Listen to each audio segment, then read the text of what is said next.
Assalamualaikum warahmatullahi wabarakatuh. Halo teman-teman semuanya. Baiklah, pada kesempatan kali ini kami akan mempersembahkan hasil diskusi kami mengenai mata pelajaran Bahasa Indonesia. Sebelumnya, perkenalkan, kami merupakan jurusan dari Psikologi Islam, Fakultas Usuluddin dan Studi Agama, UIN Imam Bonjol Padang.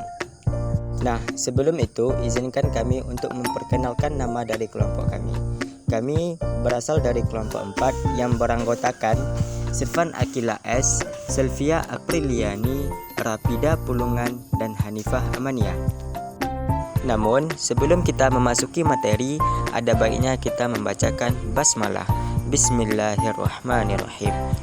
Dan diharapkan kepada teman-teman semuanya agar fokus dalam penyampaian materi kami kali ini, agar apa yang kami sampaikan nanti dapat bermanfaat bagi kami semua dan bagi teman-teman semuanya.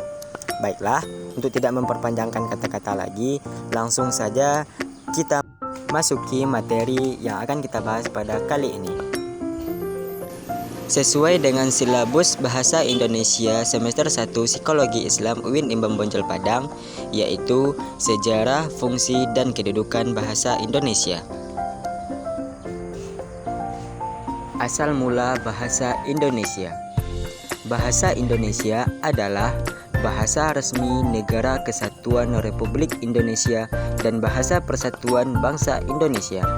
Dari sudut pandang logistik, bahasa Indonesia adalah sebuah variasi dari bahasa Melayu. Di awal abad ke-20 sampai saat ini, bahasa Indonesia merupakan bahasa yang hidup dan terus berkembang dengan pengayaan kosakata baru, baik melalui penciptaan maupun melalui penyerapan dari bahasa daerah dan bahasa asing akibat penggunaannya sebagai bahasa kerja dan pembakuan. Untuk pembahasan yang ini, bagi teman-teman yang ingin mengambil kesimpulan, dipersilahkan untuk menyalinnya ke catatan teman masing-masing agar ilmunya nanti bisa bermanfaat. Selanjutnya, proses pengesahan bahasa Indonesia sebagai bahasa persatuan. Pada awal abad ke-20, pemerintah kolonial Hindia Belanda melihat pengawal pribumi memiliki kemampuan memahami bahasa Belanda yang sangat rendah untuk mempermudah komunikasi, yakni dengan patokan bahasa Melayu yang tinggi yang sudah mempunyai kitab-kitab rujukan.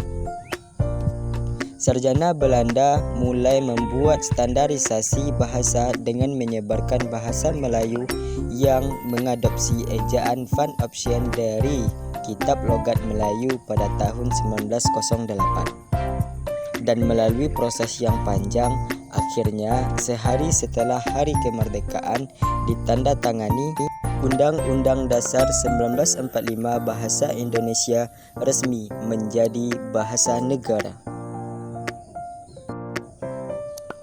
Perkembangan ejaan bahasa Indonesia sampai saat ini.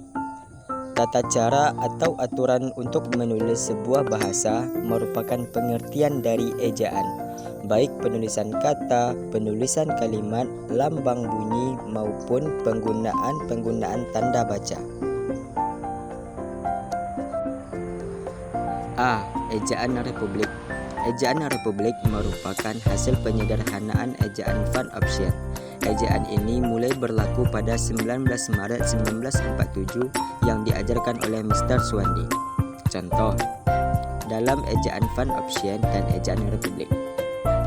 Contoh pada ejaan Van Opsien yaitu Oe Moer, sedangkan ejaan Republik membacanya sebagai Umur. Selanjutnya, Koe Boer, dalam ejaan Republik dibaca Kubur. Dan yang terakhir, ma, loem, dalam ejaan Republik dibaca dengan maklum. B. Ejaan Pembaharuan. Ejaan pembaharuan merupakan suatu ejaan yang direncanakan untuk memperbaharui ejaan Republik. Salah satu yang menarik dalam konsep ejaan pembaharuan ialah disederhanakan huruf-huruf yang berupa gabungan konsonan dengan huruf tunggal. Contohnya, gabungan konsonan DJ diubah menjadi J, Gabungan konsonan TJ diubah menjadi S. Gabungan konsonan NG diubah menjadi N. Gabungan konsonan NJ diubah menjadi N. Gabungan konsonan SJ diubah menjadi S. Kecuali itu, gabungan vokal si, au, oi, atau yang lazim disebut diftong ditulis berdasarkan pelafalannya, yaitu menjadi ai, au, dan oi. Contoh, EYD dan ejaan pembaharuan. Di EYD santai, di ejaan pembaharuan santai. Kalau, harimau, harimau. C. Ejaan Melindo. Ejaan Melindo, Melayu, Indonesia, merupakan hasil perumusan ejaan Melayu dan Indonesia pada tahun 1959. Perumusan ejaan Melindo ini diawali dengan diselenggarakannya Kongres Bahasa Indonesia yang kedua pada tahun 1945 di Medan, Sumatera Utara. Ejaan ini hampir sama dengan ejaan pembaharuan. D. Ejaan yang disempurnakan. A. Perubahan huruf, ejaan lama dan EYD. Di ejaan lama, di jika, di EYD jika. Selanjutnya njata, di EYD nyata. Selanjutnya jakap, di EYD cakap. Pemakaian huruf F, V, dan Z. Contohnya khilaf, valuta, fisik, zakat, universitas. Penggunaan Q dan X. Contoh furqan dan eksena. D. Penulisan di awalan dibedakan dengan di yang merupakan kata depan. Contoh, awalan dicuci dibedakan. Kata depan di kantor, di samping. E. Kata ulang ditulis penuh dengan mengulang unsur-unsurnya. Angka 2 tidak digunakan sebagai penanda perulangan.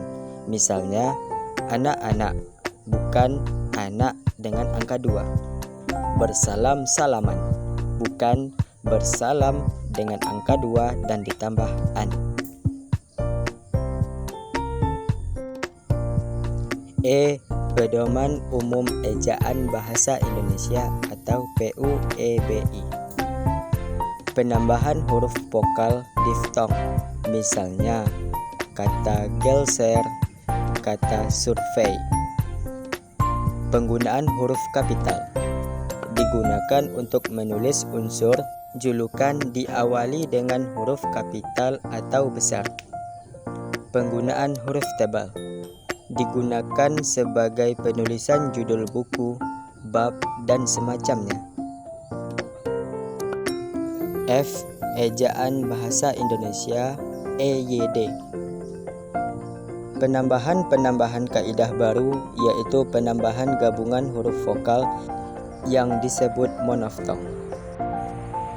Perubahan redaksi dipakai menjadi digunakan tanda baca titik.